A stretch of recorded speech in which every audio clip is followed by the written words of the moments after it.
Waalaikumsalam.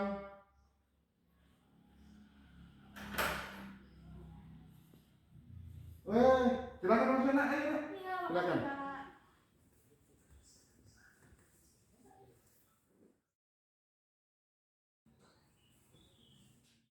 Tumben ke sini. Ada apa, Rol? Gini Pak, maaf mengganggu waktu istirahat Kakak. Iya, nggak apa-apa. Ada apa? Kan sebentar lagi ada MPLS itu ya Pak ya. Ya. Nah, untuk materinya itu ada ketertiban dan budaya sekolah. Oh. Jadi kalau boleh tahu saya bisa dijelaskan apa yang dimaksud ketertiban itu. Iya, iya, iya. Pengertian ketertiban. Ya. Coba kamu bisa menulis atau mengingat-ingat. Iya. Oke. Pengertian dari ketertiban, yang dimaksud ketertiban di sini adalah kondisi dinamis yang menimbulkan keserasian, keselarasan, dan keseimbangan dalam tata hidup bersama sebagai makhluk sosial. Nah, dalam kehidupan sekolah, kondisi yang seperti itu dinamakan keteraturan dalam pergaulan.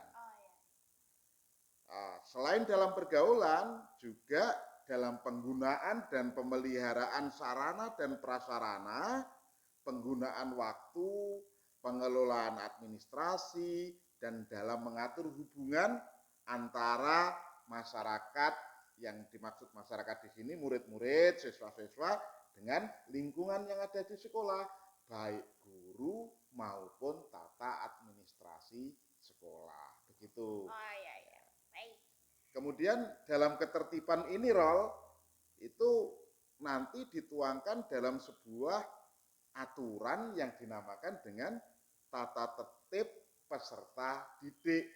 Nah, dalam tata tertib peserta didik itu tentu saja disusun secara operasional, kemudian mengatur tingkah laku dan sopan santun serta sikap hidup peserta didik. Nah, dalam tata tertib peserta didik itu ada paling tidak 4 bagian yang diatur di situ. Yang pertama, ada hal yang harus atau wajib dilakukan oleh siswa, kemudian ada hal-hal yang dianjurkan, kemudian yang ketiga ada hal-hal yang tidak boleh dilakukan atau dinamakan sebuah larangan, kemudian yang keempat ada sanksi, sanksi terhadap siswa yang melanggar aturan tersebut. Oh iya Pak, terus ini pertanyaan selanjutnya, Iya. bagaimana budaya atau etika yang dikembangkan di SMA Tulakan itu? Oh, pertanyaan yang bagus dari anak yang pinter ini namanya. Dalam tata tertib siswa tadi di pasal 4, ya, pasal 4 itu nanti mengatur tentang etika, estetika, dan sopan santun warga sekolah SMA Negeri Tulaan Pacitan ini.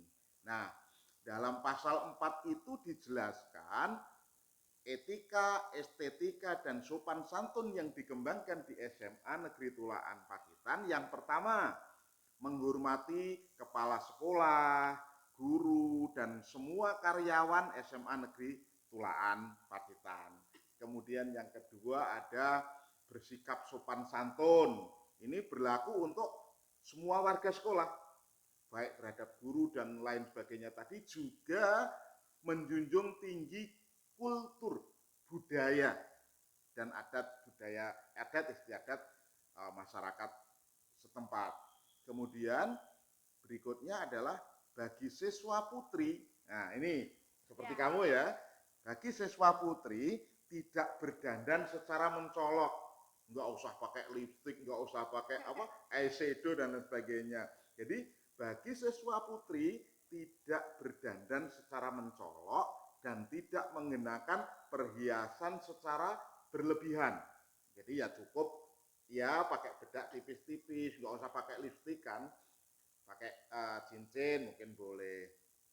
Kemudian rambut diatur secara rapi, tidak dicat, dan untuk siswa putra tidak berambut gondrong. Nah, jadi ini kendala yang ada sekarang siswi-siswi ini, anak-anak putri ini kan pakai jilbab nih. Nah, kadang ada tanda tanya bahwa yang pakai jilbab itu ternyata hanya untuk menutupi rambut yang diwarna. Nah, ini nanti suatu saat ada secara berkala guru-guru, khususnya guru putri yang akan membuka hijab anak-anak putri itu untuk meyakinkan bahwa anak putri ini memakai hijab itu bukan untuk menutupi rambut yang dicat, tapi memang untuk memenuhi panggilan bahwa anak putri harus pakai hijab. Tapi percaya deh, nanti yang buka bukan Pak Roni, tapi yang buka tetap guru-guru putri. Kemudian bagi siswa putra tidak mengenakan perhiasan atau aksesoris yang tidak selayaknya dikenakan siswa putra. Nah, masa ada cowok pakai anting? Ya kan? Nanti kan bingung membedakan mana yang cowok, mana yang cewek gitu. Kemudian yang ketujuh, berbicara secara sopan, baik terhadap guru atau karyawan maupun terhadap teman-teman sekolah. Nah, ini gini, kamu kan orang Jawa, tapi kadang berbicara Jawanya itu kurang pas. Nah, maka untuk menghindari itu, untuk menjaga kesopanan dan sopan santun dan lain sebagainya, kalau Anda tidak bisa berbahasa Jawa yang baik dan benar, maka sebaiknya Anda pakai bahasa Indonesia saja. Iya kan? Daripada nanti ada kesalahan-kesalahan. Kemudian yang kedelapan, saling hormat menghormati sesama siswa. Kemudian yang kesembilan, menjaga keamanan dan ketertiban selama di sekolah maupun sepulang sekolah. Nah, ingat, baik di sekolah maupun sampai sepulang sekolah. Kemudian yang ke-10, Rol, itu mengendarai dan melengkapi sepeda motor atau kendaraan sesuai dengan ketentuan undang-undang lalu lintas. Paling tidak pakai helm. Nah, ini jangan salah, nanti pakai helmnya didengkul lagi. Nggak boleh itu ya. Ingat ya. Oke. Lalu sekarang kan masa pandemi COVID-19, Pak. Iya. Apa yang harus kami lakukan nanti ya ketika masuk sekolah? Oh, gitu. Kemarin kan sebenarnya pemerintah menghadapi COVID-19 ini mau mengadakan yang namanya tatap muka terbatas. Ya, paham kan? Nah, ketika kita nanti melakukan tatap muka terbatas, itu ada beberapa hal yang wajib kita lakukan. Nah, itu diatur di bab 2, pasal 1, yaitu tentang kewajiban-kewajiban siswa. Nah, ini begini. Jadi ini aturan pemerintah yang kita harus terapkan dalam kehidupan nanti. Yang pertama itu siswa wajib menggunakan masker. Yang kedua, siswa wajib membawa bekal dari rumah. Kemudian yang ketiga, siswa wajib membawa hand sanitizer. Kemudian yang keempat, siswa tidak berboncengan dalam berkendara kecuali dengan saudara satu rumah. Yang kelima, siswa itu datang ke sekolah langsung masuk ke kelas. Tidak boleh bergerombol di depan kelas atau di mana, tidak boleh bergerombol, tapi langsung menuju ke kelas dan menempati tempat duduk yang telah ditentukan. Wah, misalnya Rolinda duduknya di pojok, ya langsung datang dari rumah, masuk kelas, langsung duduk di pojok yang setiap hari kamu tempati.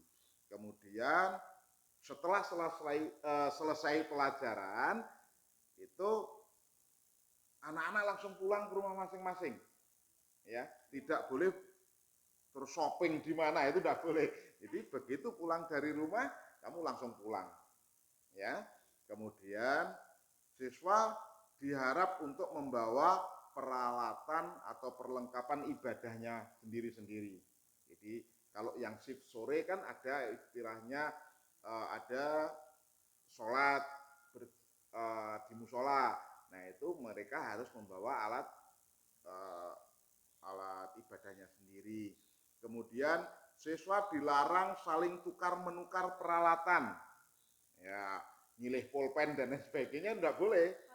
Pulpen yang Anda gunakan ya Anda gunakan sendiri gitu.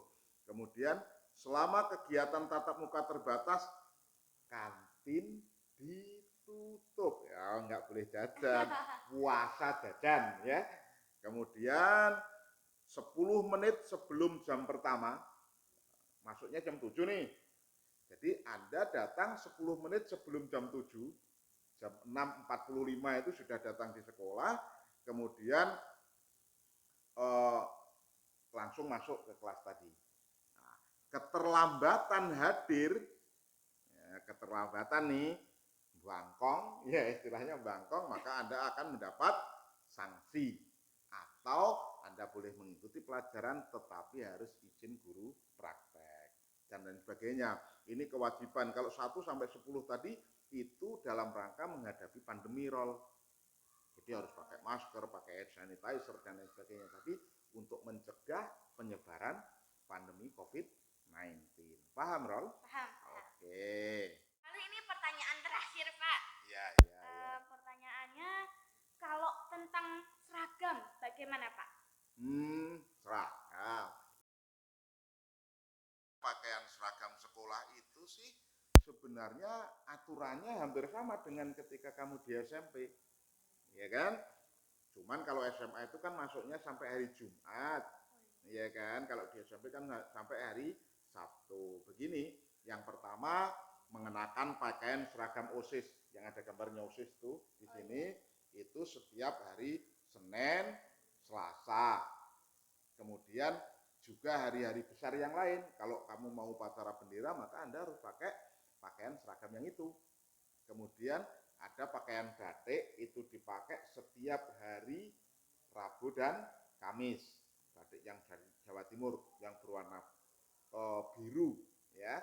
Kemudian kalau hari Jumat itu memakai seragam pramuka karena kelas 10 ekstra pramuka wajib mengikuti. Kemudian ada seragam olahraga. Bagaimana dengan seragam olahraga? Seragam olahraga dipakai hanya ketika pelajaran tentang olahraga. Setelah Anda berolahraga maka ya Anda harus ganti pakaian dengan pakaian yang Anda gunakan hari itu. Begitu.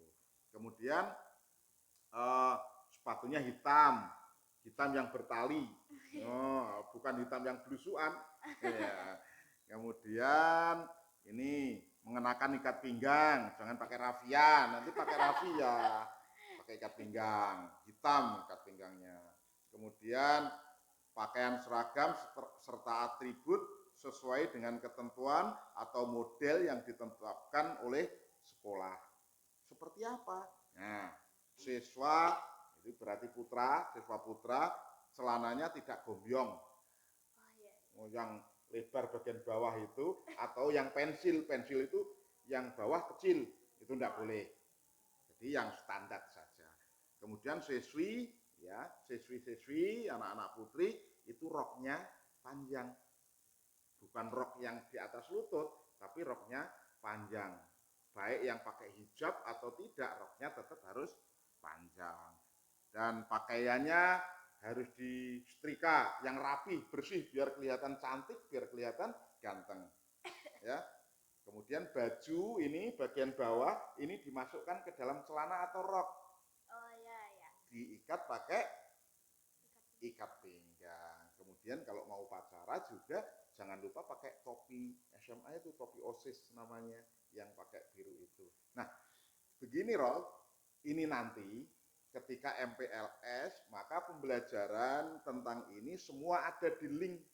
Karena kan MPLS-nya online. Jadi nanti ketika MPLS, materi ini akan kami share di YouTube YouTube-nya Pak Roni, karena YouTube-nya Pak Roni sebagai official media partner SMA Tulaan, jadi nanti akan di-share di sana.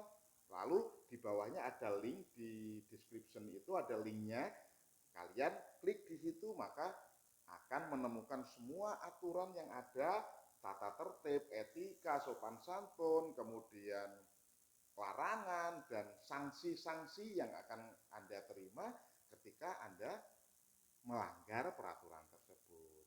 Jadi simple, nanti yang tinggal klik langsung semuanya keluar. Begitu Rale ya? Siap. Ya. Terima kasih Bapak sudah meluangkan waktunya untuk menerangkan ini. Iya, enggak apa-apa. Ya sudah, saya izin pamit dulu ya Pak. Iya. Assalamualaikum. Waalaikumsalam. Hati-hati ya nak di Iya, jalan. baik. Terima kasih Pak. Iya.